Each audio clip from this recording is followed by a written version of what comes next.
Darkcast Network. The light shines brightest on our indie podcasts.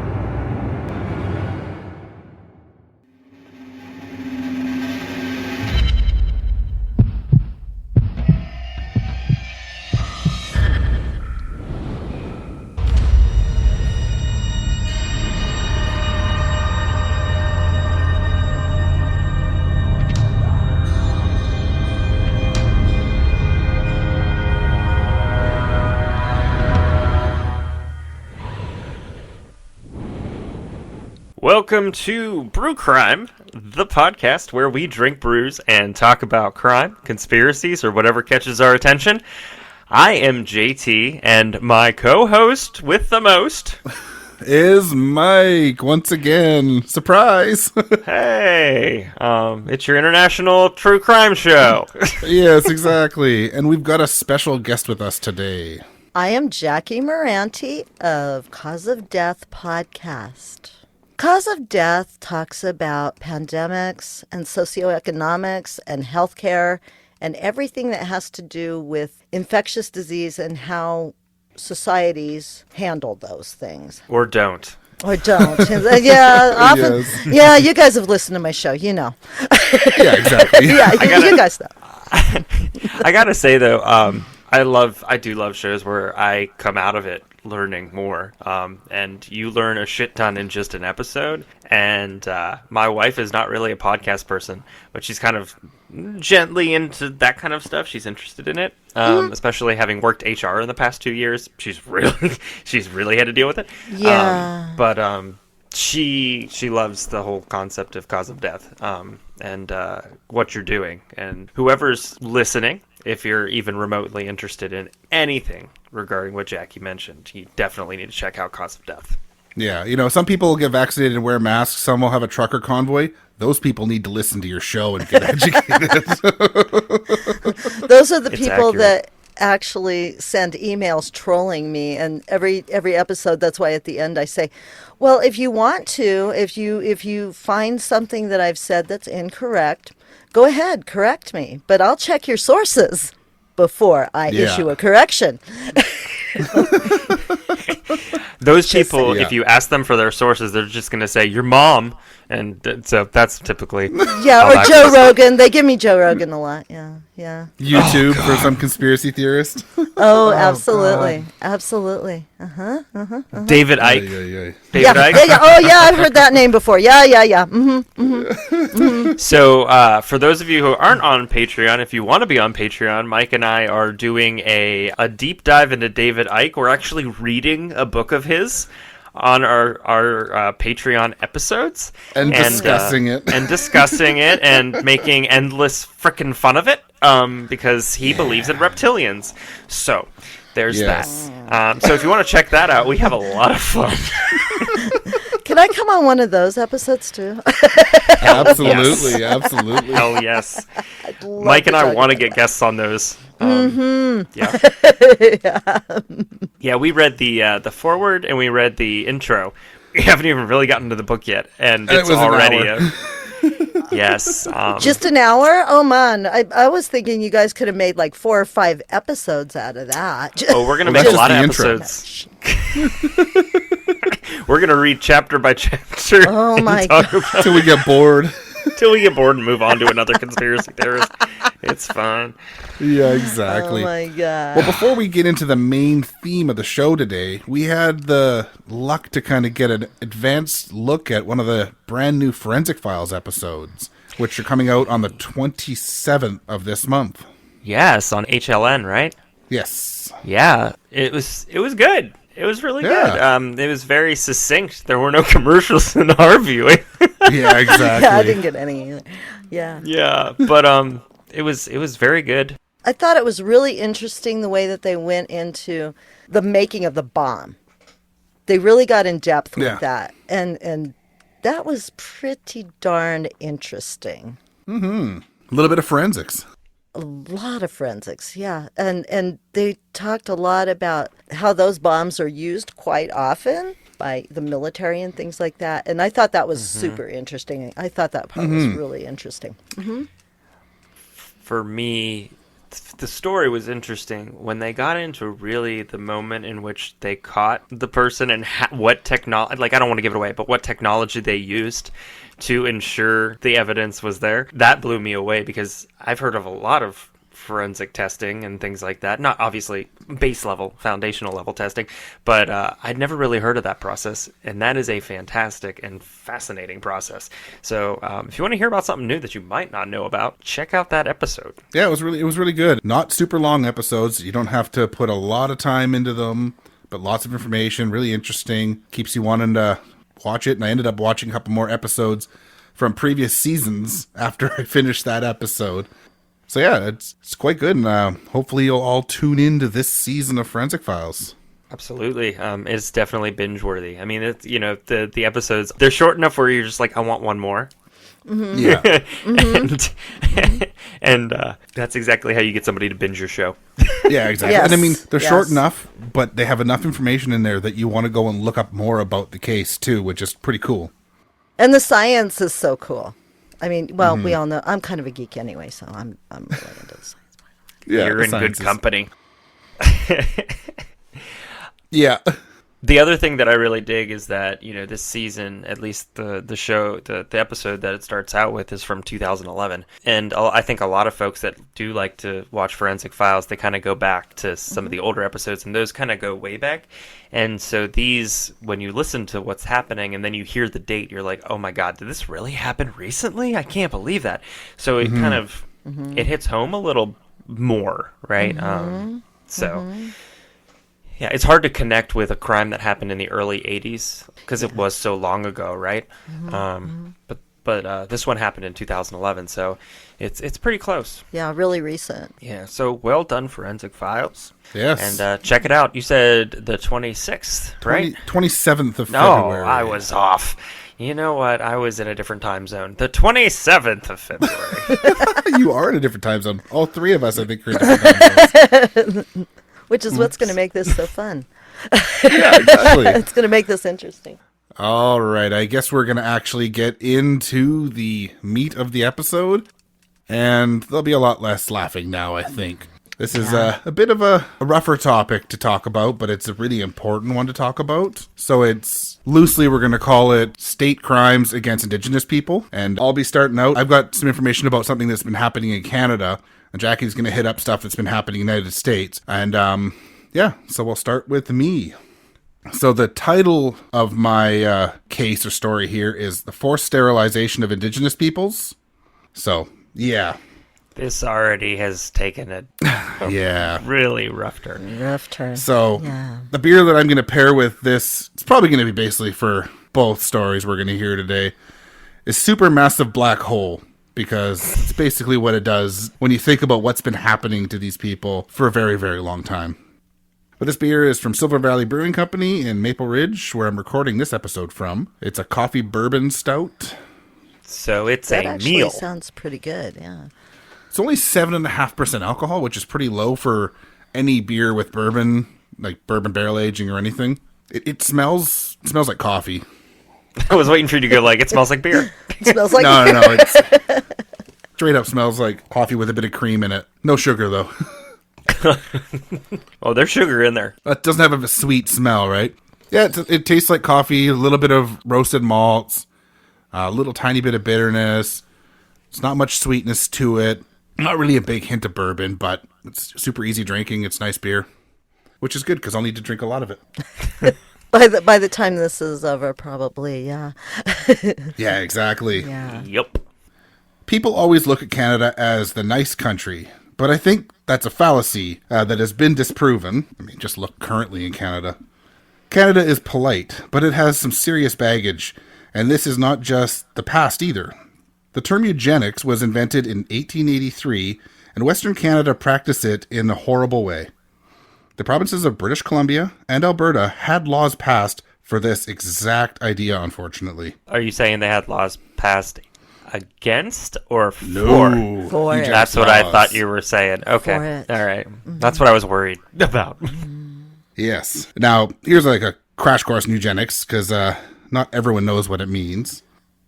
I mean, most people know that the term was well liked by the Nazis, but that might be as far as your knowledge goes. So here's a quote. The science of eugenics was concerned with the improvement of the human standard and focused on the influence that would give the more suitable race or strain of blood a better chance of prevailing speedily over the less suitable. Let's keep this one going. If left solely to nature, eugenics argued the dangerous classes who were thought to have a high volume reproductive rate would take over. Here is a definition of eugenics from Merriam-Webster. The practice or advocacy of controlled selective breeding of human populations, as by sterilization, to improve the population's genetic composition. Have you ever seen the Nick, the TV show? No. So it's set. The Nick was like a hospital. It's set in, I think, the early 1900s. But it's either the end of the first season or the second season where they do get into talking about eugenics, which it kind of smacks you in the face, right? Just like this one did. Yeah. You know, I knew it was coming, Mike, but I didn't know it was coming, right? So Yeah. It's a fascinating show, and it does a good job. But I think whether you're prepared or not for this topic, it's a Chuck Norris roundhouse kick to the face. Yeah. For Yeah, sure. absolutely. Absolutely. So now Alberta passed a Sexual Sterilization Act in 1928, and British Columbia would pass their own act in 1933. Now these were not only passed to sterilize Indigenous people, but any unwanted class such as mental defectives, their word not mine, youths, and minorities. But of course, they were used more on Indigenous peoples. Did you say youths? That's a very broad. Basically, what it comes down to is pick someone you don't like, and Yep, it sure does mean that. Yeah, pick someone you don't like. There were clauses that made it mandatory to get consent, but there were ways around it, as there always is. Now, these laws were horrendous, and in Alberta, almost 3,000 people would be sterilized before the end of the law in 1972. 25% of the victims would be Indigenous, even though the Indigenous population only made up 2.3% of the population of that province. Now, in British Columbia, between 1933 and 1973, when the law was repealed, only a few hundred people were sterilized, but it is easy to guess that the breakdown would be like Alberta, with a disproportionate amount of First Nations people being sterilized. So I did find that 551 sterilizations between 1971 and 1974 were done at quote-unquote Indian hospitals run by the federal government, and you would be right in guessing that all of these people were of Indigenous heritage. So if your blood isn't boiling as of yet, here is another quote for you. In 1926, Dr. Adolf Lorenz of Vancouver stated, "Our sense of humanity is destroying humanity. We are allowing more and more of the poorer human stock to survive and reproduce. Sterilization was the best method to decrease the number of feeble-minded being produced. Once the feeble-minded were sterilized, and the problem cured." So his first name was Adolf? Sure was. The only thing worse than an Adolf is a Dr. Adolf.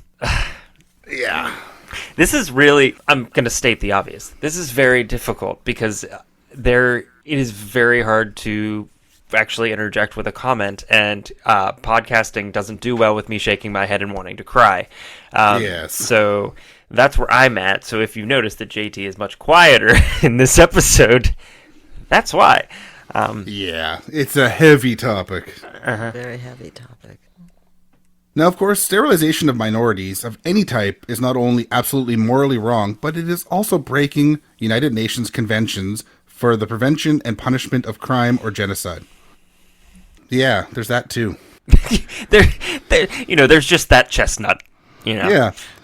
Article 2 of the United Nations Convention for the Prevention and Punishment of the Crime of Genocide defines genocide as any of the following acts committed with the intent to destroy in whole or in part a nation, ethnic, racial, or religious group as such. A. Killing members of the group. B. Causing serious bodily or mental harm to members of the group. C.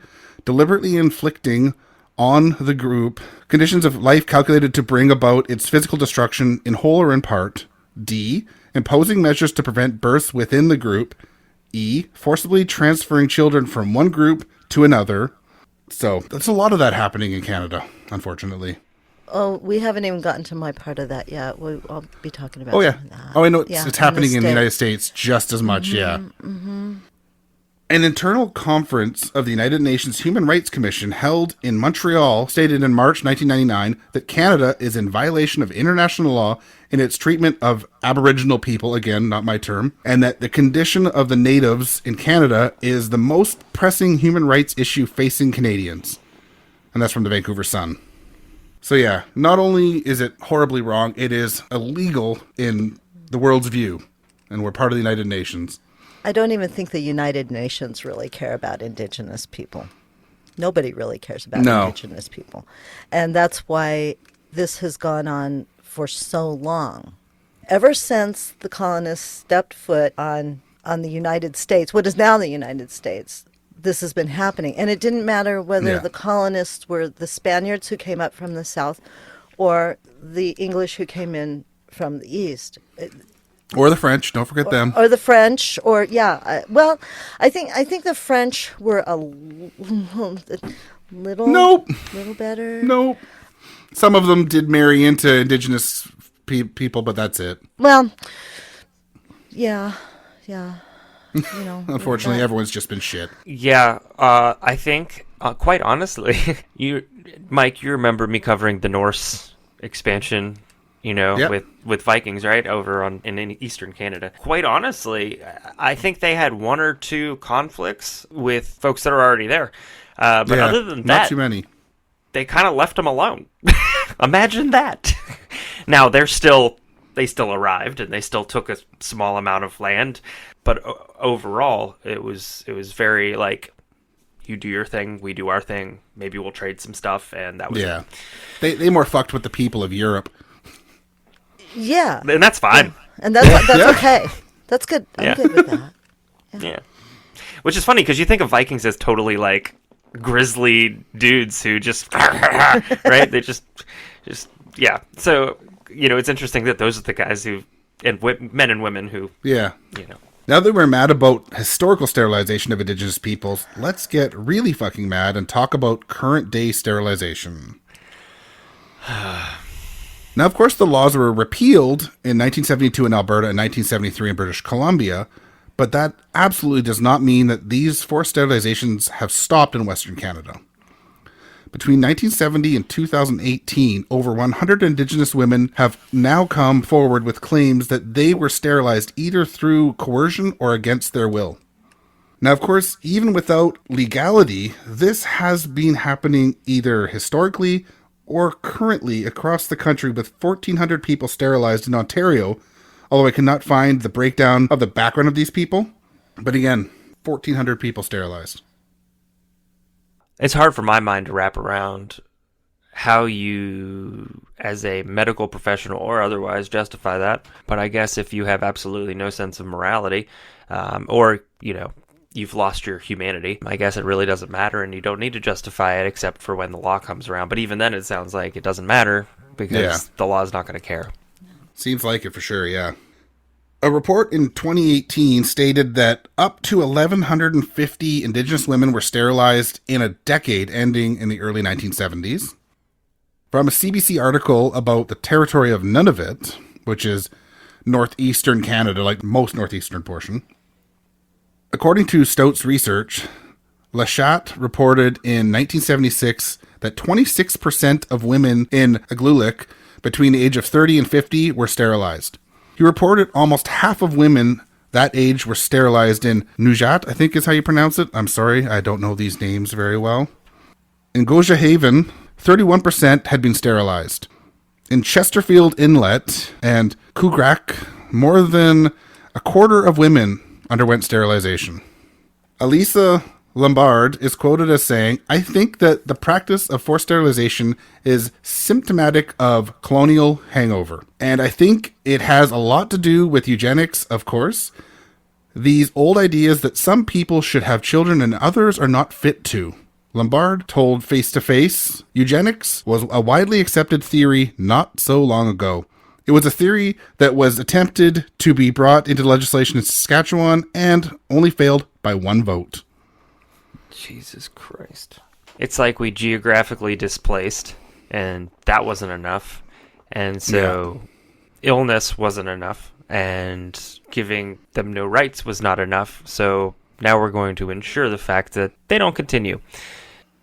The escalation, and relatively quick escalation, in comparison to anything else, is, my mind is, I mean, I'm not surprised because I know that it's happening, but I'm stating the obvious for everybody who's listening is what I'm doing. So, yeah.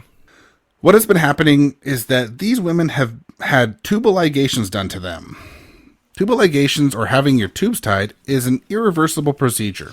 For a procedure like this to be done in Canada, you must get consent from a patient, and it has to be received when they are fully aware of their options.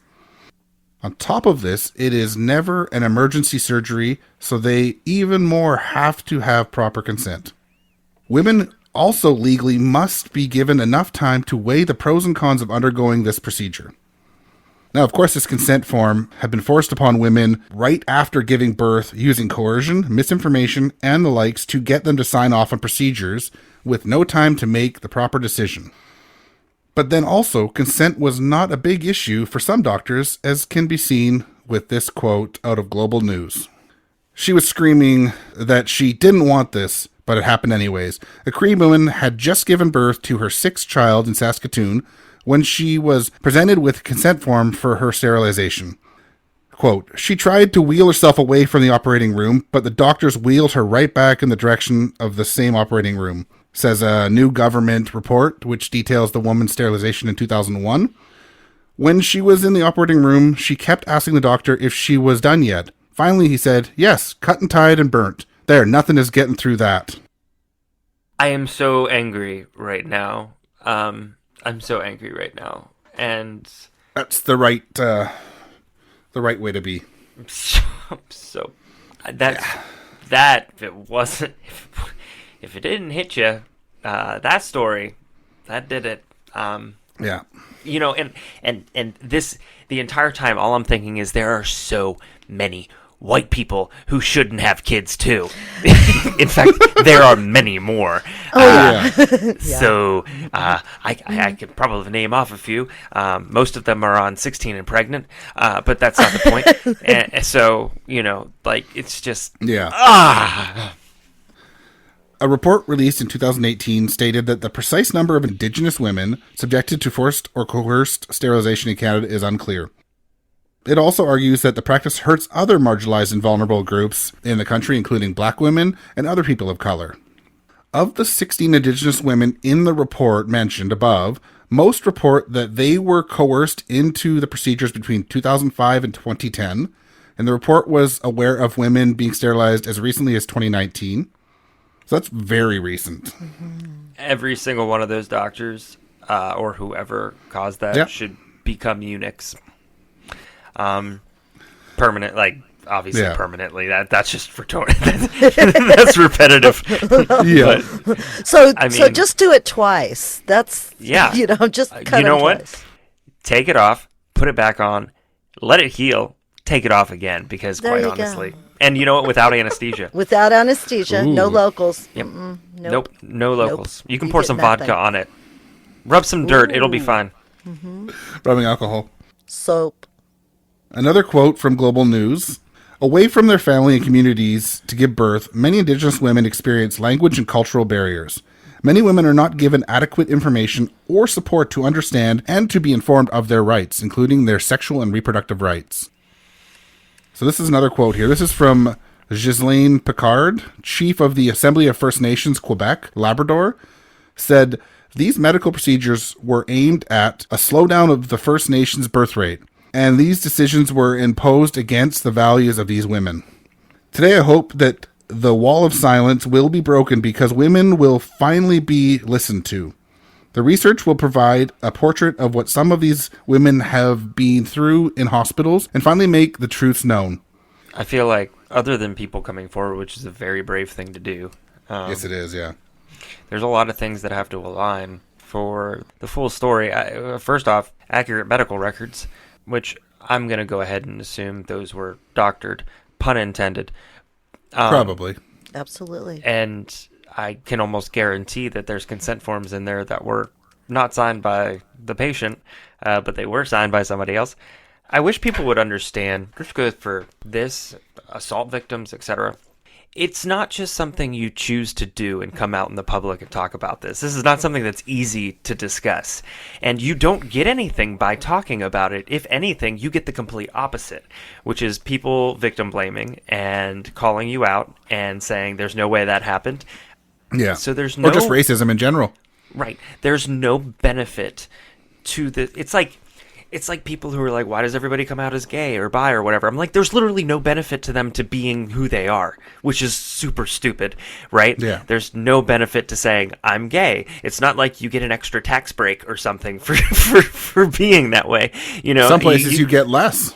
Yeah. You will get less. And so this is one of those instances where it's like, you don't benefit from coming out like this. You're literally taking a huge brave step to have this conversation in the public. And anything reproductive, especially in North America, is almost taboo. So it's really hard to talk about in general. But then you add the next layer and then the next layer. And, you know, that's an onion that just gets really hard to cut. And so I'm probably speaking in circles. But the people who are like, oh, they're just looking for attention, I'm like, the fuck they are. There is there's no level of attention in that format that anybody would want. Yeah. If anything, they want to be left alone. They want to be just left alone. You know, we talk about it because we have to. Yeah. I think they talk about it because they don't want it to happen to young women in the future. They're trying to protect the future children. You know, women in general, but, you know, Indigenous women, like, it's not the only issue for Indigenous women. The murder rate is way higher for Indigenous women than any other people. I mean, it's rough just because they are Indigenous. It's just like LGBTQ in most of the world, if not the whole world. Just because of who they are, life is harder, and it shouldn't be. No, it should not. No, and it takes everyone talking about it. I'm non-verbally shaking my head up and down, and it's not working in podcast world, so I'm just going to absolutely agree verbally with you. Unfortunately, if people aren't talking about these things, nothing can ever change, right? But it's not easy. Yes. Yes, we do need to talk about them, but we need to talk about them correctly. Oh, gotcha. Yeah, and I'm gonna when we get to my part, I'll talk a little bit about that because That's important too, yeah. Yeah, it's very important. Unfortunately, much like the residential schools of Canada, forced sterilization of Indigenous women and people in general has been a way to either, quote-unquote, take the Indian out of our child, a quote from Canada's first Prime Minister, John A. Macdonald, or just get rid of them entirely. To finish off my case, I want to take a bit of a longer quote from the Canadian Encyclopedia. So, quote, however, there is a finality to the practice of a sterilization. The break that comes from robbing Indigenous women of the ability to reproduce cannot be undone, and effectively terminates the legal line of descendants able to claim treaty or Indigenous rights and title to land. In this way, the coerced sterilization of Indigenous women allows the state to deny responsibility for and avoid doing something about the often deplorable social, economic, and health conditions in most Indigenous communities, conditions that the Royal Commission on Aboriginal Peoples recognized as being a direct result of dispossession and colonialism. It is more cost-effective to limit the ability of Indigenous women to reproduce than it is to do what is required to improve the condition into which children are born. When understood within its context, the coerced sterilization of Indigenous women can be viewed as an act of genocide or an attempt to undermine the ability of a group to exist. And that's the end of my case. So the government's basically going for the least amount of work for the grade. Yeah. Mm-hmm. That's a really shitty way to sum that up, but that's...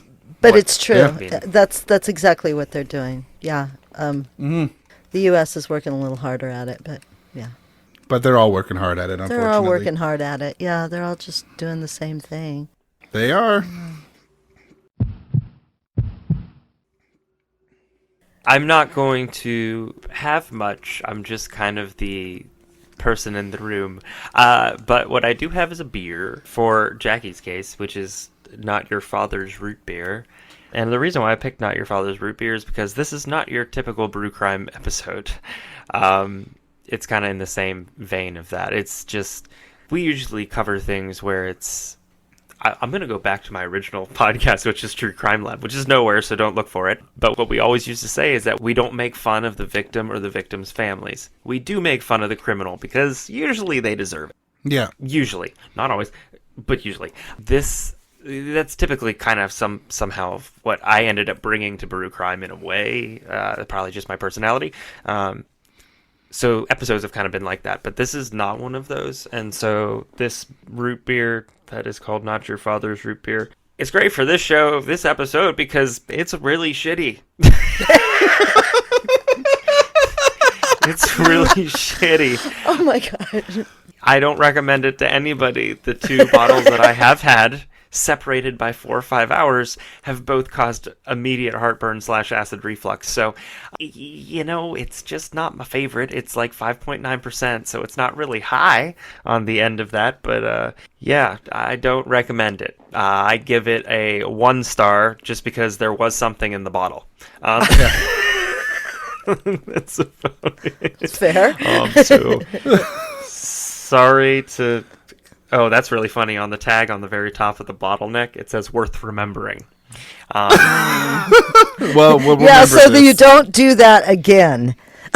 Yep, that's exactly right. And I will not. So, anyways, we're gonna slide out of that into, I think. Yeah, we're gonna head south of the border now to hear some of the horrors that are happening on your side of the border, unfortunately. Yeah. Take it away. I'm going to talk about the missing and murdered Indigenous women in the United States. Which will be basically carbon copy of what's happening in Canada too. Because it's happening. It's a huge problem here too. It's a huge problem on both sides of the border, and the closer to the border you get, the worse it gets. Because which border? Both, probably. Both, because Yeah. you can traffic across that border, which is happening quite a bit. Yep, Yeah. I bet. A lot of trafficking goes on right near that border. So I am going to introduce myself again. I'm Jackie Moranti. Please. And I'm a quarter Comanche, Numerno First Nation. So even though I want to make it clear that I've never lived on a reservation and I was raised by whites, I have been to pretty much every reservation east of the Mississippi. I visited a lot of reservations, and I've gotten to know the people, and those people are my people, and I see the struggle. Yeah, for sure. I've been to, not that many, but I've been quite a few, and there's definitely, the struggle is real everywhere. Oh, dear God, yeah. Yeah, the struggle is terrible. The struggle is terrible. So, of course, because of what I do, I'm going to start with statistics. Violent crimes on the reservation are 2.5% higher than the national average. 84% of Native American, Indian, and Native Alaskan women have experienced violence in their lifetimes. I believe it. They are more likely to fall victim to perpetrators of other races and are more likely to suffer from domestic violence. 40% of sex trafficking victims identify as Native American or Alaskan Natives. Yeah. Or in Canada, Indigenous peoples, First Nations, but it all bleeds together. It's all, we're all related. Yeah. We're all related. Métis, Inuit, yeah, it's all, Inuk, all of That it. Yeah. is, It's that all last Indigenous. stat. Yeah. Isn't that insane? That last stat's insane, and a lot of people will be like, a lot of people, not a lot of people that listen to this show, folks in much more ignorant locations, would probably be like, well, it's 40%, but what is the total number of people who are trafficked? We don't even know that. We will never know that.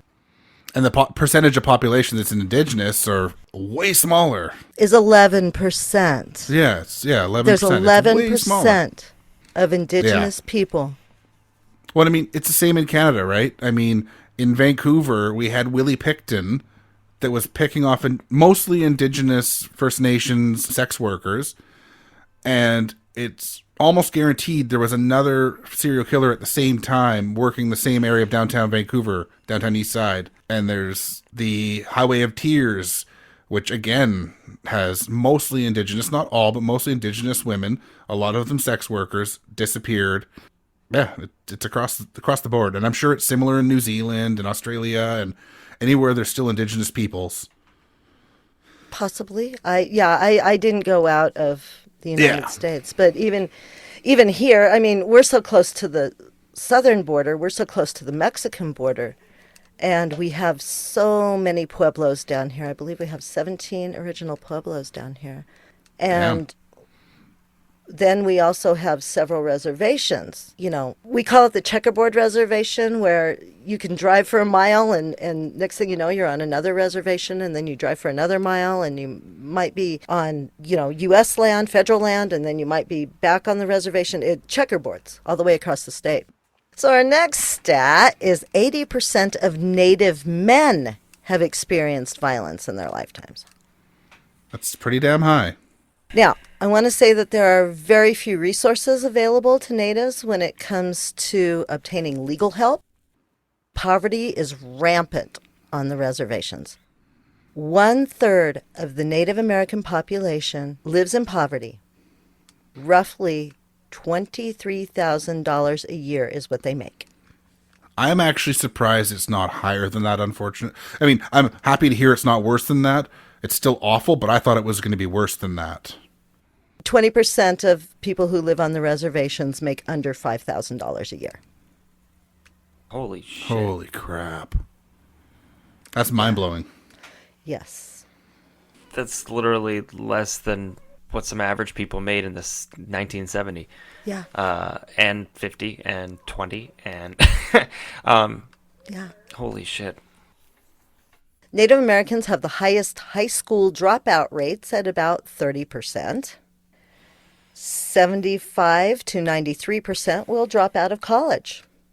I would imagine that's primarily due to the lack of resources. Primarily. And a lot of it is systemic racism in college. When I was going to college, we had our own study hall, we had our own space, we had our own tutors, but they were all Indigenous people. Mm-hmm. So we pretty much segregated ourselves. Unfortunately, I also saw here some of the Indigenous peoples that went to post-secondary would go back after their first year, and the elders wouldn't want them to go back because they didn't want them to be more indoctrinated into the colonial culture, right? There's a lot of that goes on too, because when you're on the reservation, you're an Indian. Yeah. When you're off the reservation, you're an apple. You're white on the inside, red on the outside. I've never heard that before. Huh. So, oh boy, I hear it a lot. This is, part of what I get. Jeez. Because I've never lived on the reservation, and so I am officially assimilated, which I am. I follow my culture, and I have my beliefs and my rituals, and I follow what I've learned from, my elders, but I'm still considered an apple. So I have to be really careful when I visit reservations, because I have a target on my back. So if I'm not really, really careful who I talk to and what I say, I could become a victim too. So for folks who move or work or school off the reservation, they're getting it from both sides. Absolutely. You betcha. Mm-hmm. So then there's an immediate feeling of I just don't belong anywhere. Yeah. I felt like that my entire life. My entire life, since I was raised by whites, I felt like that. And still to this day, I have friends that I'll tell them, I'm not white. And they'll say, oh, yeah, you are. You're only a quarter Native. Really? I'd probably drop kick them. Yep. I mean, I'm very small percentage Métis and very small percentage Mohawk. Wasn't raised to know about it. I don't identify as it just because I wasn't raised that way. But, just like most, I'm sure it's the same in the States, but like most Canadians, somewhere in your background, you're going to have Indigenous heritage somewhere because it's just the way it's happened, right? I don't know. When you get down to that 11%, 11% is 11%. Yeah. I there's still a mean, percentage there. maybe they have something in their backgrounds way back. But I know a Yeah. lot of white people who claim to be Indigenous, and if they say they're an eighth, it's like, well, did you know your grandfather? Well, that's why I don't claim it. I know that it's in my background. It's I there don't claim it, somewhere. though. Yeah, it's Yeah, there. but we have people who are claiming to be an eighth because that's a pretty good percentage to get a little bit of benefit. Yep. It's like, well, if you didn't know your grandfather, if you can't prove it, what are you talking to me for? Don't talk to me about it. Right. Yeah, exactly. I knew my grandfather. You know? So Yeah. I also wanted to talk about natives don't own the land that they live on. Nope. It was supposed to be sold to them by the federal government when we were moved onto reservations, but that didn't happen. And the land that reservations sit on are still federal government land. So at any time, and this is what happened in Montana recently, very recently, at any time if the federal government says, we want to go ahead and put a pipeline through your land, they're going to put a pipeline through the land. We've seen that in Canada a lot lately. And dumping such things as fracking, you know, they can dump their byproducts legally on a reservation.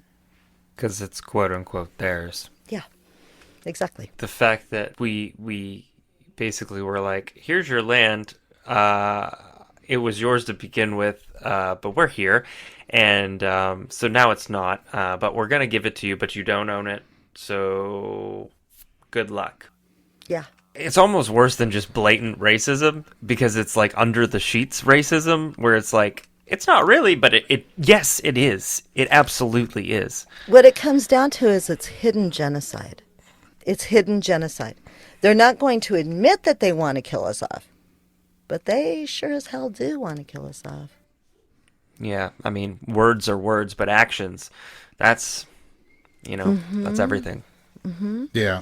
I mean, one thing that's nice that's happening for some Indigenous bands in Canada right now is that they're getting self-governance of their land. It's like the Tsawwassen First Nations in Metro Vancouver has self-governance now. They are no longer governed by the city of Delta. They have their own government. And that's happening here and there with some of the, I think, bigger bands for the most part right now. But I think it'll continue to happen. But there is some change happening, but it's really slow. Yeah, and we'll get Really into what's slow. happening here. But first, I want to hit on some of the other highlights please, that yeah. happen on the reservation. Because people are so poor, there's 70% unemployment rates. You know, the $5,000 a year that they make. Many family members, and sometimes just community members, will live in one house. A house that's been built by the government and is owned by the government. The water is contaminated. They don't have plumbing a lot of times. They don't have heat. They don't have electricity. Sometimes they'll get an old mobile home or an old travel trailer and haul that in to live in. No septic. Yeah, it's pretty bad. Now think about several families living that way in one place. Yeah. What it boils down to is that not only do we have a historical abuse to deal with, but when you cram that many people into a house that's maybe 2 bedrooms or a travel trailer, then you start to have native on native crime. And you also have 22% of the Native American population in the U.S. that has reported an alcohol or drug abuse problem. Those are just the ones that are reported. That number goes Right. way higher. Oh, for sure. And I mean, any, like, we'll say neighborhood, reserve, anything where poverty is a huge issue, substance abuse issues are always a huge issue. The poverty and substance abuse go hand in hand, unfortunately. Oh, absolutely. And there's easy ways to fix it, but no one wants to pay for that. Well, everybody wants to focus on the substance abuse problems because that's obviously, that's something that they can just lock people up for. versus the poverty, which could be altered. But again, we're kind of back to what you had mentioned, Mike, earlier in your case, where it's cheaper to just lock people up or, temporarily take them off the quote streets versus actually creating programs to assist in some way, shape, or form. In the States, it's not always cheaper. It is actually a way to make money, is to put people of color especially, but people in jail because so many private prisons. They make money for every bed that's filled. Yeah. Yep. I mean, Indigenous peoples are still a huge portion of the population of jails here, but it's not a money-making venture like it can be in the States. And they can say that it's not. It always is. It always is. Yeah, somebody's got to be making money off of it. Somebody has to. Absolutely. Mm-hmm. Well, I mean, most of the prisons here are run by federal governments, provincial governments, so there's no. It's not. Oh, I'm just talking on our side of the border. Yeah, on your side of the border for sure. Even federal prisons. I mean, they're making somebody is making money. Mm-hmm. Mm-hmm. Mm-hmm. They're not here. Yeah, it's all taxpayer money. Okay, we're gonna get into even some more wonderful stuff here. So yeah, more awful stuff. Take a deep breath. So there's not really good health insurance on the reservations either. There's not really good anything. There's nothing. And I'm going to talk about why that is, because it's really, really important to talk about sovereignty. There's a battle that happens where if we allow too much federal government interference, they can take away our sovereignty. We will no longer be a sovereign nation. We will no longer have our own government. So there's a battle that happens there. And this is what causes white on native crime. Or actually not even white on native crime, it's just other on native crime. Yeah. The crime on the reservation, like I said, is mostly other races on natives. We have this alphabet soup of law enforcement on the reservations. Same here. So tribal police, who are understaffed, underfunded, where are they going to get the money? The only thing that makes money on a reservation is a casino. They do get some oil money if they're in that realm, but they're not getting a whole lot of money. Yeah, they get dispensaries here too now, but yeah.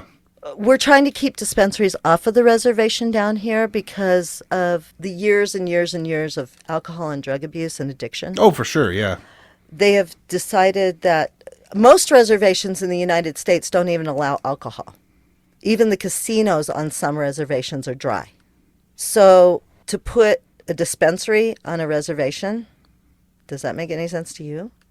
Well, these are Indigenous-owned businesses, so no, these I'm would be not going to tell them what to do. Yeah. These would be too, but it doesn't make any sense to do that on a reservation when you have such a high rate of abuse. Yeah. I think a lot of it is because they're making the money off of it. And with Canada legalizing marijuana across the board now, they have a large business base, but that's probably why they're doing it. So, from what I understand, anybody who knows more can chime in for sure, is that even if it's legal to have a dispensary or whatever in a state, you have so much red tape and so many regulations, and I can almost guarantee you that would be even greater, and the taxes would be even higher if there was a dispensary on a reservation. Actually, no. The red tape is half, and that's part of the reason why they do it in Canada. There's less red tape. They don't have to sell the very, very rigid, most of the dispensaries in Canada have to follow very rigid rules, and the ones on Indigenous land do not have to follow a lot of those rules comparatively. That's fine for Canada. Yeah. I don't think that would happen down here. Now that's what I know, yeah. Even in on the Yakima Reservation in Washington, when they very first started legalizing here, Washington and Colorado were the first ones to go. The Yakima Reservation was adamant that they would not have any dispensaries on their reservation. And this is the Indigenous people talking. Yeah, of course, yeah. Do not want them. They don't care how much money it's going to make. And there's 2 reasons they don't want them. Well, 3, actually. First of all is the high rates of abuse among Indigenous people. Second of all, they don't want any more federal interference. Yeah. Again, we're back to sovereignty. They want what's going to keep their land theirs as much as they can keep it theirs. Right. The third thing is what's going to happen. There's going to be more white on native crime because there's going to be more 'cause whites coming. You're into inviting this. that in. Exactly. So Yep. here, that's why, even though, I don't know, I don't even know how many states have legalized now, but even though plenty of states have legalized, the reservations are still saying, we don't want that here. It's all fair. Oh, yeah. It's all fair. Okay, we're going to get back to the to the law enforcement on the reservations, because this is a huge issue, and it's what actually drives the missing and murdered movement. Yeah. Well, law enforcement and Indigenous and people of color, it doesn't go well together in general. People of color off of the reservation have it much, much better than the people of color on the reservation. Oh, yeah. But I'm just saying in general, it just doesn't go well together. Yeah. Well, and it's not, I don't know that people really, really understand. It's like when I tell them that they have no sewage. I mean, I'm telling you that people have no sewage. Yeah. And I've had people look at me and go, oh, that's not true. This is the U.S. And that's the outlook that caused this to happen. Yeah, I mean, hey, not even sewage. Drinking water is a problem in Canada. So, yeah. Yeah. No, I mean, all of it. All of it. Yeah. They have no electricity. They have no way to cook. They're making fires to cook. Yeah. They've got people crammed into one house because there's not enough housing. So when I start to talk about how law enforcement works on the reservation, this is something that we really need to pay attention to, because this is the reason that so many women go missing from the reservation. The tribal police are underfunded and they're understaffed by far. They might have 5 tribal police working in a 300-mile radius. They're the first ones called. When and if they can get out to wherever they need to go, usually whatever's happened has already happened. It's done. Oh, of course, yeah. The other thing is that if they should catch someone doing something, especially if that person is white, tribal police cannot do anything about it. Same in Canada. The Oliphant decision of 1978 decided this. The Oliphant decision was made in Seattle after a Seattle Days parade when David Oliphant decided that he was going to assault a tribal police officer. And when the tribal police officer arrested him and hauled him in front of the court, he said, they can't do anything to me. I'm white. And then it went to the Supreme Court. Yep, that's bullshit. And the Supreme Court agreed. That was in 1978. So now if a tribal police officer pulls someone over who doesn't live on the reservation, he has to wait for either county or FBI or BIA to come in. If we're talking about when you have all of those people coming in, you have the tribal police who got the original report. Then you have the county police who are taking another report. Then you have the FBI and the BIA coming in. That's 4 entities that are doing the same thing, but they're actually doing nothing. Mm-hmm. They're doing absolutely nothing. For the Canadian here, what is BIA again? Bureau of Indian Affairs. Okay, sorry. Okay, thank you. So, I'm sorry, I get really kind of head up about this. So, No, you should. Let me rant.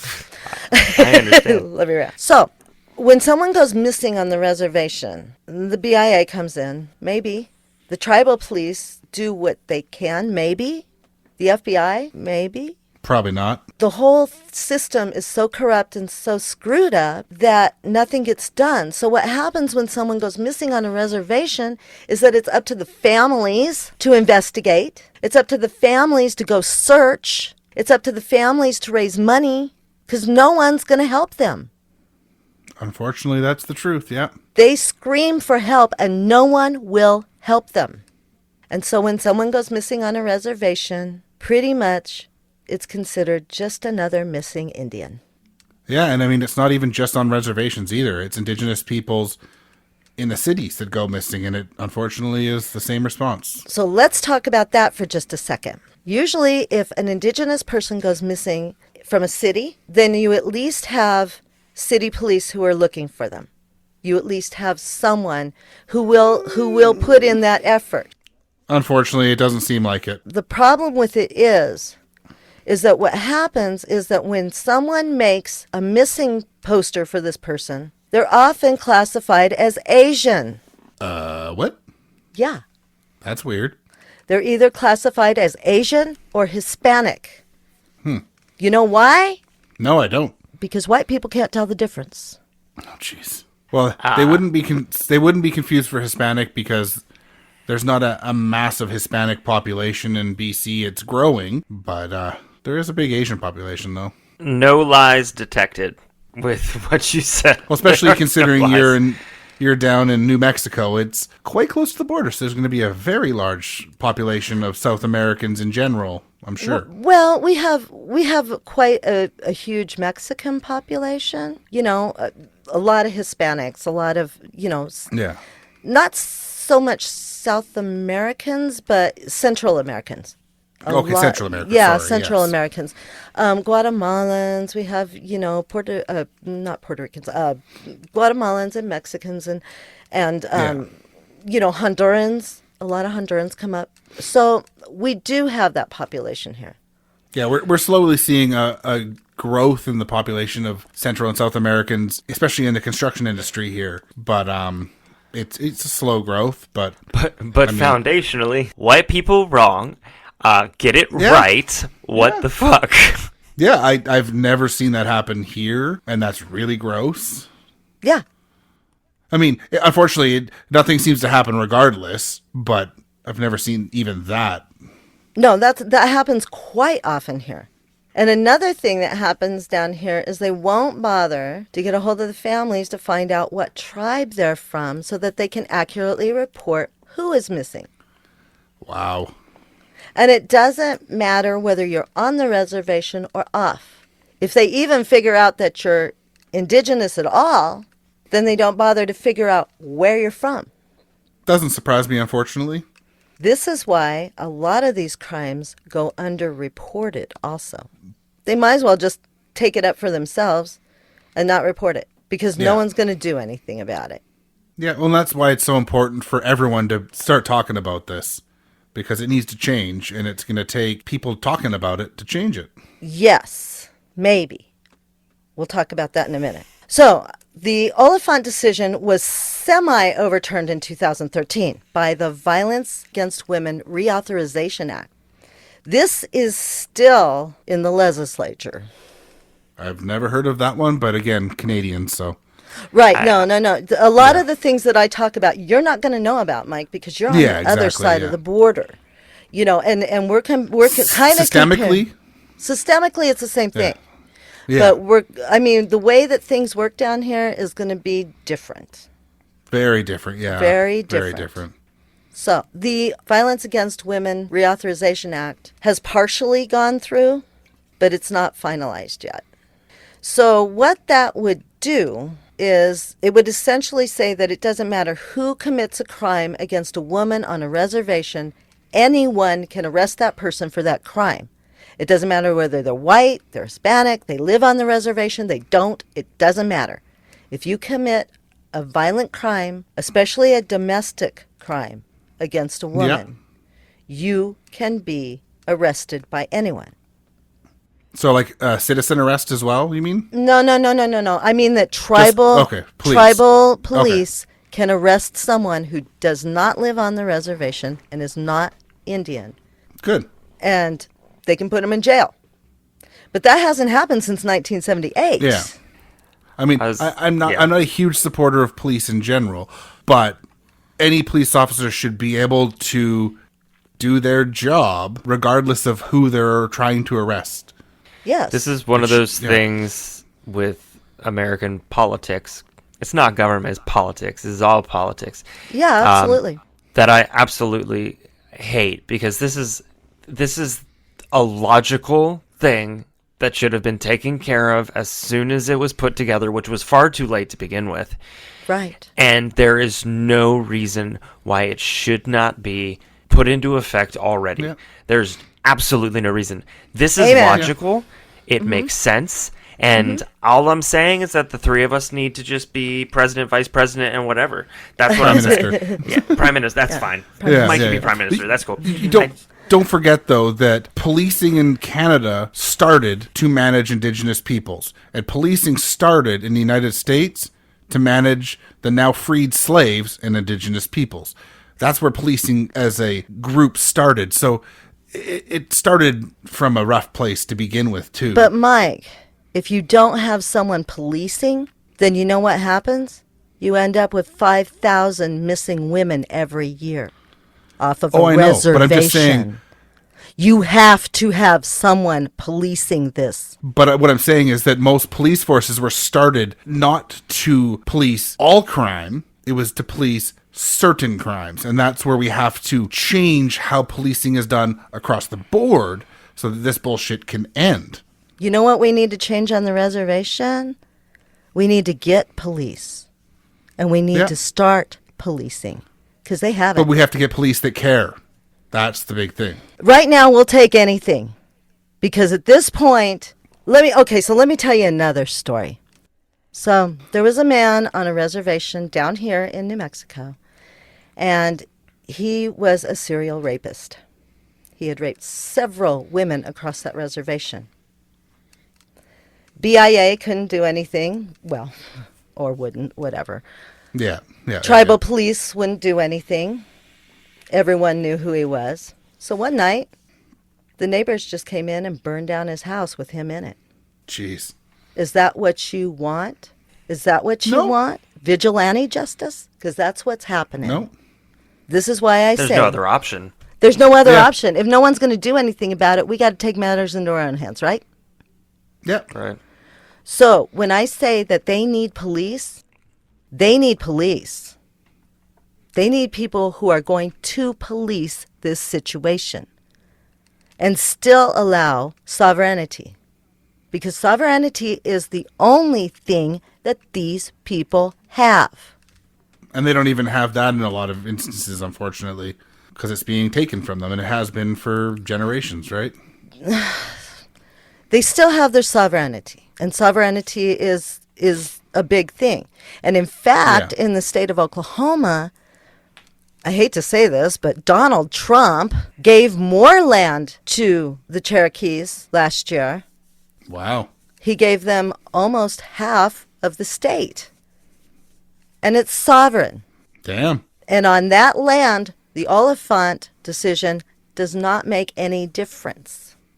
I'm amazed he did that. Now, their tribal government is stronger. That is the beginning. That's the start. Mm-hmm. But when did it happen? In 2020. Yeah, we've seen things changing slowly here too, but it's way too slow. It seems like that was like one grand leap in the middle of everything that for 200 years, nothing happened. Except they gave us more smallpox blankets. Yeah. I know right now in Vancouver, it was a couple of years ago, the Squamish Nation, which is I know sort the of Squamish. north of Vancouver. Okay, Squamish. I know the Squamish. They won a land battle against some developers in Vancouver and took a big chunk of the most expensive real estate in the city. Mm-hmm. The amazing part about this project that they're working on is it's going to be all affordable housing in one of the most expensive cities in the world. I've heard about that. But it's going to be for everyone, and it's going to be 100% green. Oh, very nice. Not just Indigenous people, all people that are dealing with being low income, which is amazing because they're trying to change it for everyone. You don't have the same issues that we do. This is I'm telling you, it's apples and oranges. Down here, so Trump gave half of Oklahoma back. That half of Oklahoma, Tulsa is in the middle of it. Wow. One of the biggest cities in Oklahoma is in the middle of the land that he gave back. So when that comes down to policing on a reservation, now the government's kind of hamstrung. Yeah. The tribal government is kind of hamstrung. They won, and they have their sovereign nation, but they have to police all of that because now it is sovereign, which is fine. The leader of the tribe said that it would cost them $9 million to create a government for that. But what did he say? He said sovereignty is worth it. And it is. It absolutely is. Yep. Well, I mean, like Tsawwassen First Nation, they have a sovereignty now, and part of what they had to, like, they've always been unceded territory, but what they had to give was that they now pay income tax, which they didn't have to pay before, but now they have full sovereignty for their reservation, which is Tsawwassen First Nations is their own municipality now. Mm-hmm. Well, these people have been their own municipality for a long, long time. Yeah. But federal government just keeps inching away. And now suddenly federal government's like, oh, you want Oklahoma? Here you go. Yeah, exactly. So, which is fine. That's great. In fact, that's amazing. That's the only thing that's happened that was positive in 200 years. Mm-hmm. Now we just have to change some other things. See, we didn't have to buy our sovereignty. We are sovereign. Yeah. We are a sovereign nation. What we need to have is our land back, because that's not sovereign. That's still owned by the feds. Well, I don't think theirs is. That's part of this whole deal with Tsawwassen is one of them. West Bank First Nations is another. I think they own that land now. Like, it is their nation within Canada. So it is their land, I think. But it's fairly new. You ever been in a group project where there is one person who absolutely has to control every single thing, and they don't like to give up any of that control because they just don't trust, or they can't see it going well without the control? That's a lot of how the feds are. Yeah. They will not. They'll tell you that you have all this, you can do all this stuff. They will give you that title of sovereignty, right? Yeah. But they will keep that one thing, and they'll say it's a small thing, but it's not a small thing, because you own the goddamn land, and you need to give it the fuck back because it's not yours to begin with, and you can't pretend like you did. And that is literally my best analogy for what the federal government does, is that they always have to have this little needle just to control something, and that's exactly what has happened. And even with that, they've got several little needles, because they will not, we're supposed to have them to depend on. The BIA is what we depend on for almost everything, right?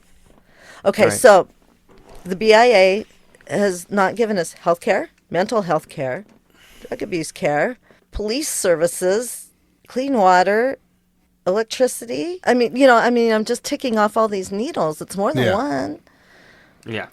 But they've said we've given you sovereignty.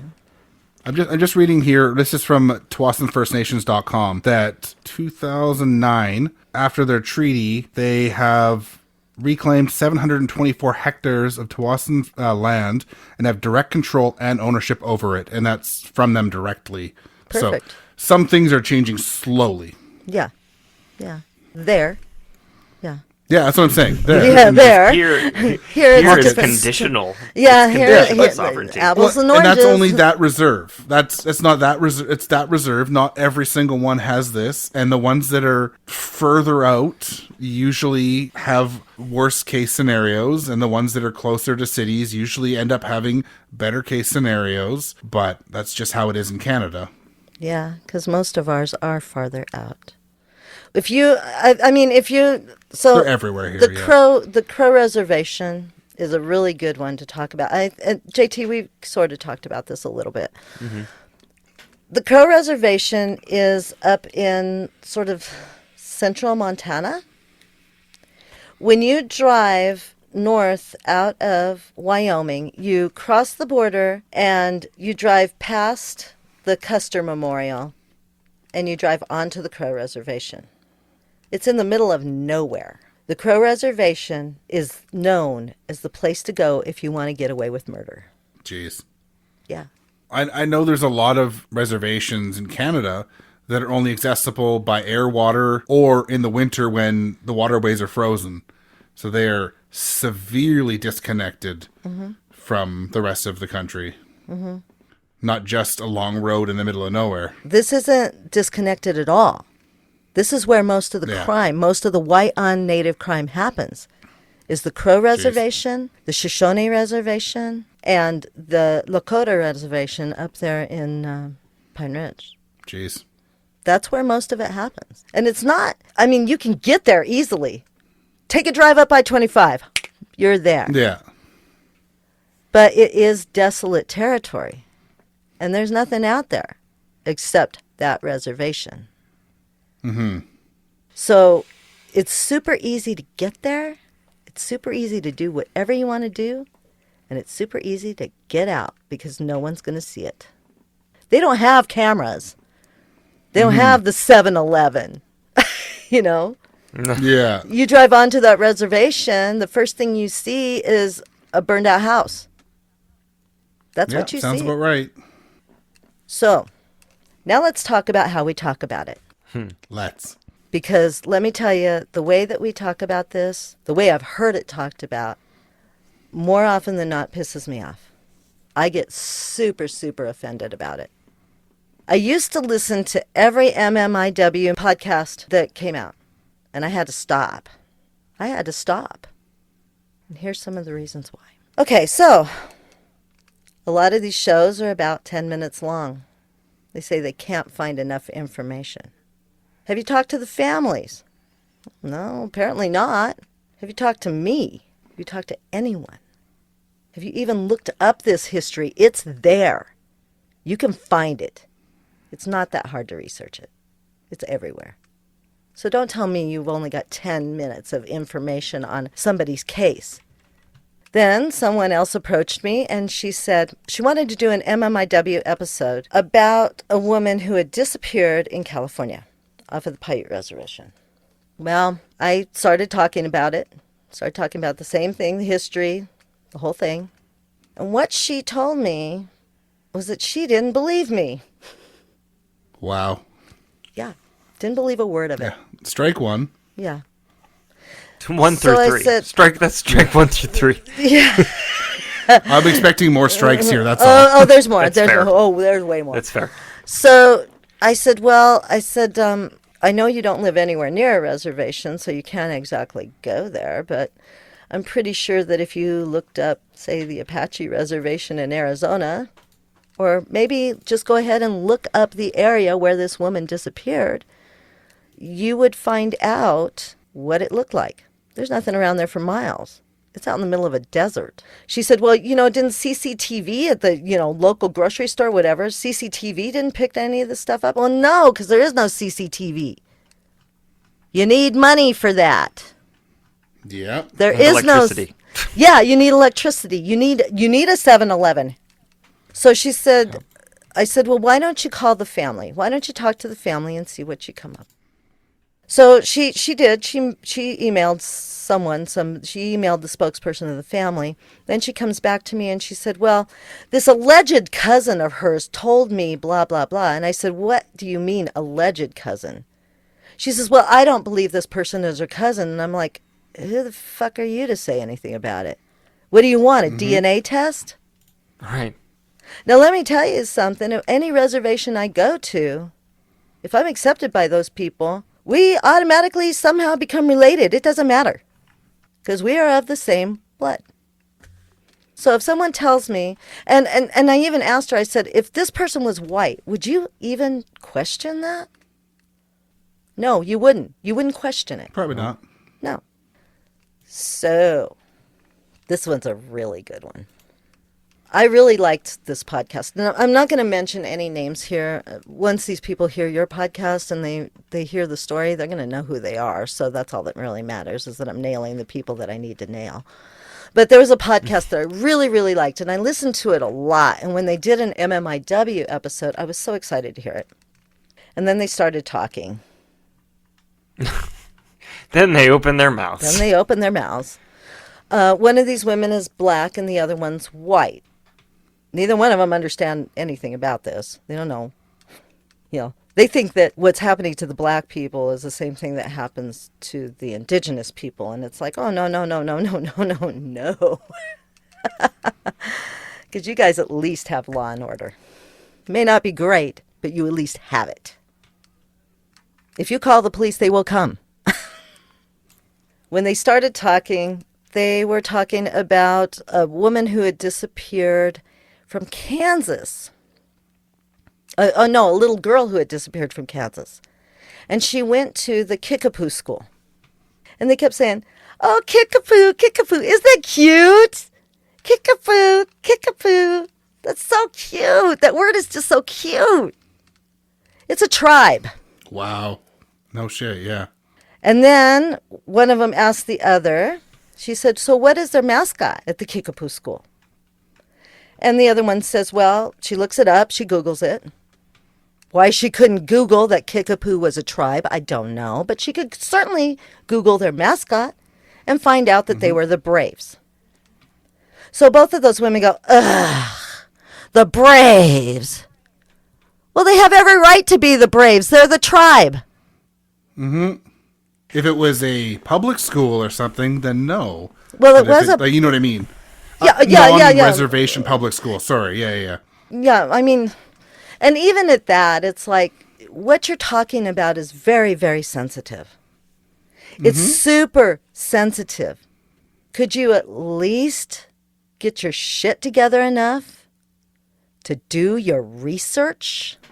When you said Kickapoo, my brain exploded because back in 8th grade, I spent a year and a half living in Fort Leavenworth, Kansas, on base.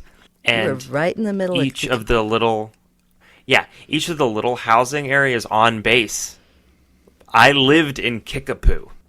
Yeah, and that's going to piss you off, and that has every right to piss you off, and it's pissing me off.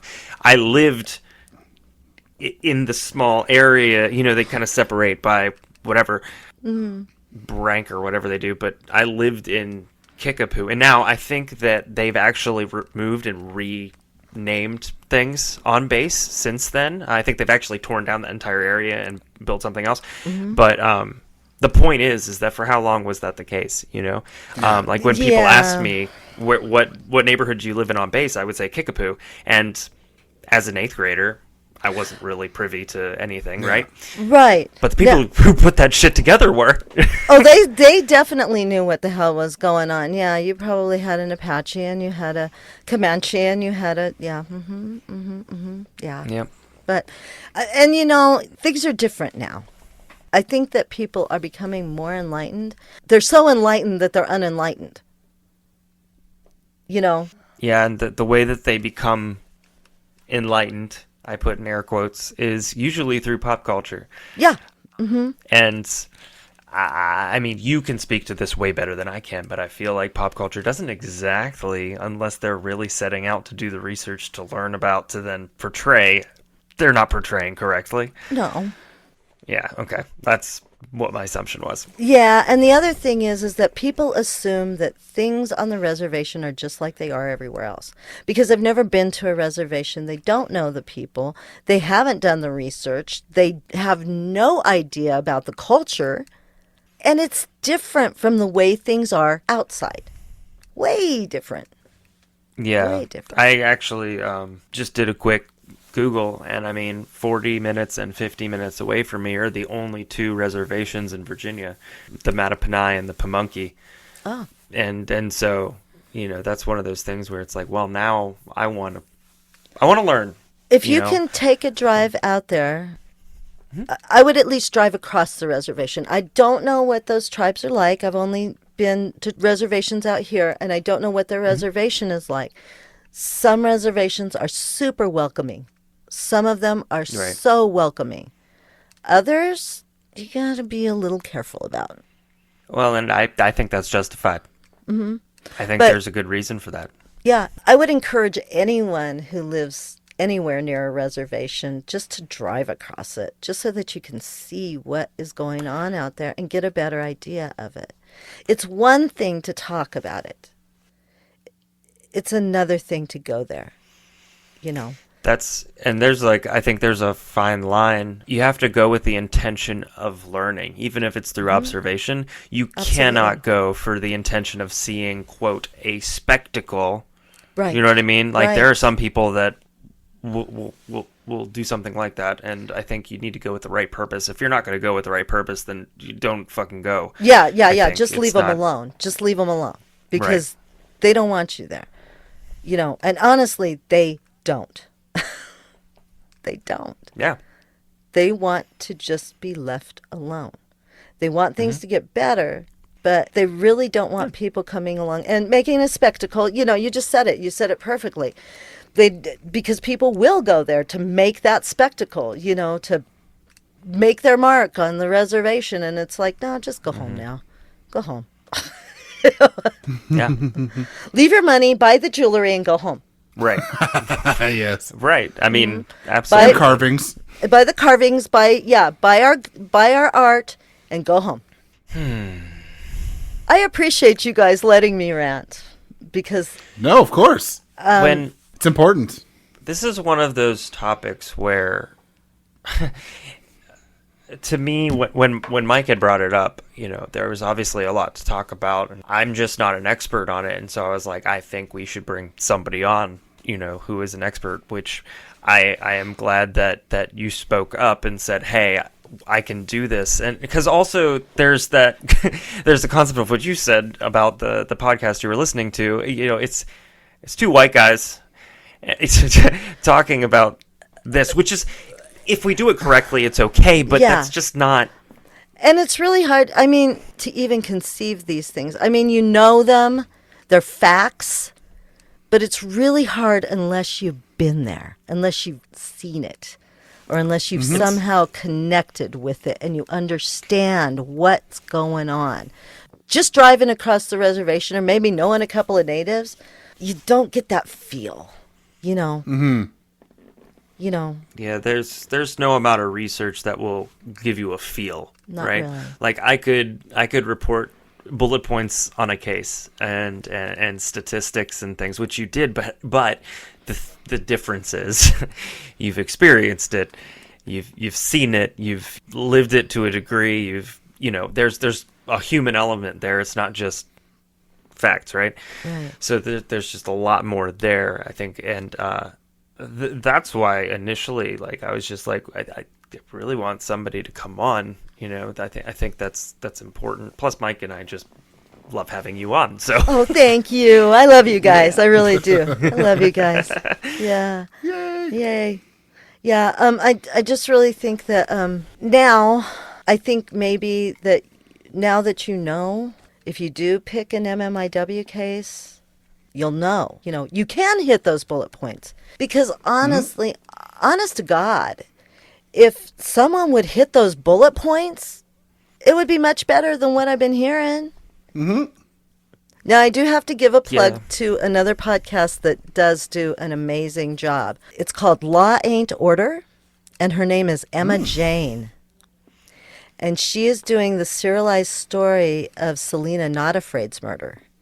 And she has really done a great job. She's young. She's brand new to podcasting, so she does she does the things that, you do when you're new. or that I still do. Or that you still do. Depends on how many beers you've had, right?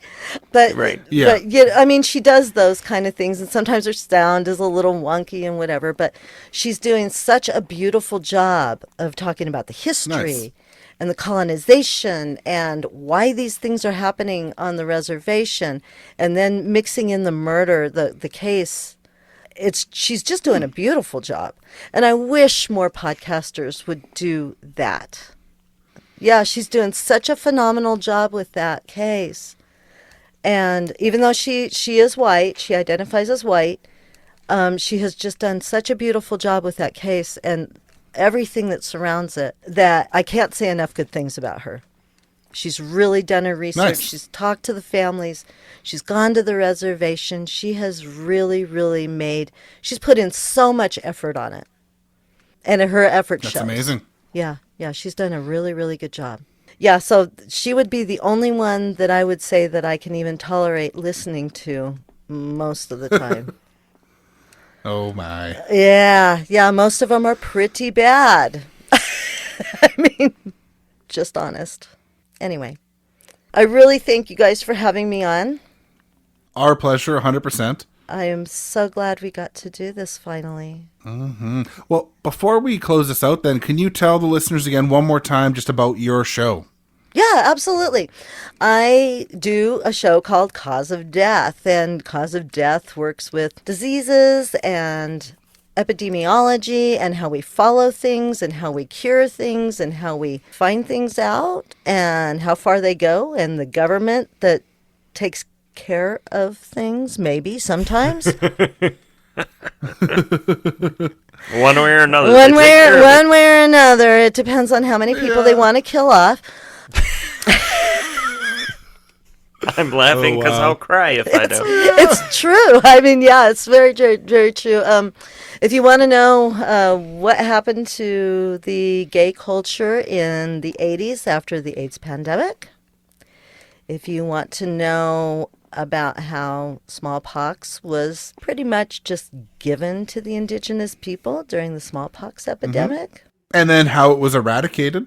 I talk about the eradication. I talk about the entire history. I try and talk about the entire history of all of the diseases that I cover. But some of them are still ongoing, so we don't have an end. Yeah. Some of them are now at Omicron.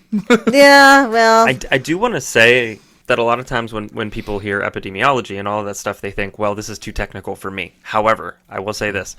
Your show is for all people with all different levels of experience with that, even if it's none, because you explain it in a fantastic way that helps people feel engaged and feel like they're part of the conversation, and it can help them understand it.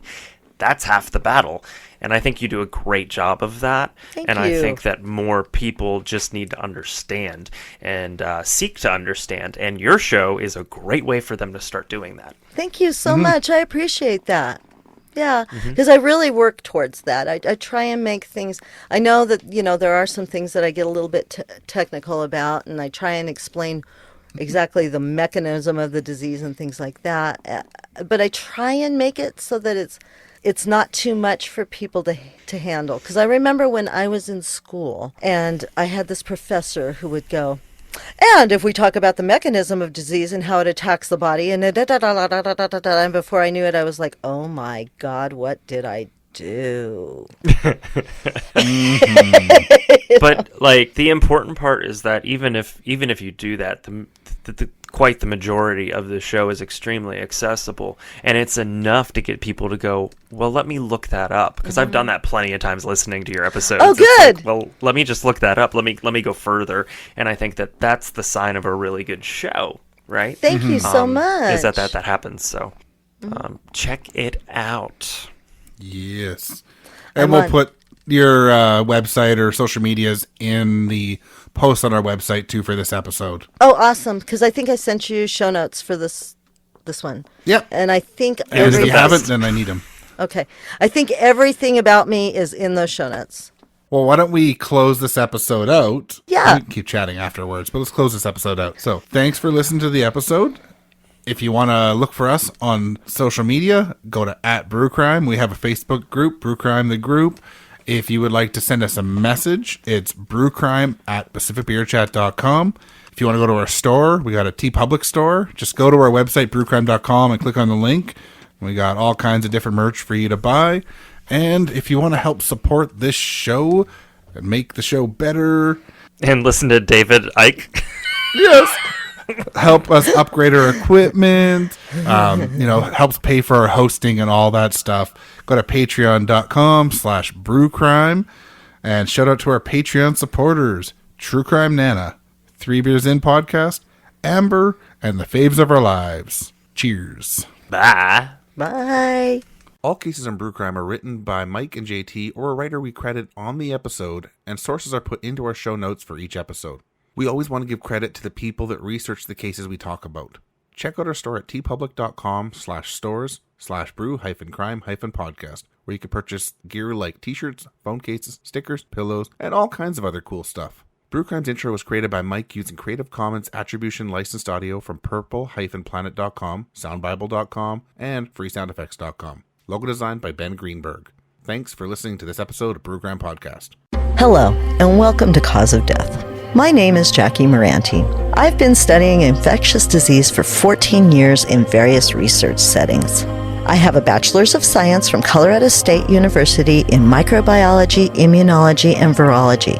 I've worked with diseases like tuberculosis, SARS-1, and SARS-CoV-2, better known as COVID-19, and I've worked with EHV1. It's my feeling that if we look back at the pandemics of the past, we may be able to better handle the pandemics of the future. The problem is, we have to learn our lessons first. Come along with me while I tell you about the pandemics, the epidemics, and the outbreaks, and how we never seem to learn our lesson. I'm Edward October, and I'm here at the October Pod Ranch in the Great Smoky Mountains. Almost every night here, there's a ghost story party around the campfire. In my family, we believe that scary stories are best told around a roaring fire with a bottle of wine. That's why bold individualists everywhere choose October Pod for their retro horror thrills.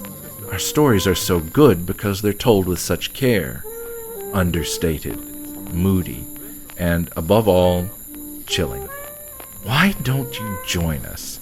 For retro horror of impeccable taste, choose Octoberpod. Find us on YouTube or at octoberpodvhs.com. Octoberpod, retro horror for bold individualists. Yeah.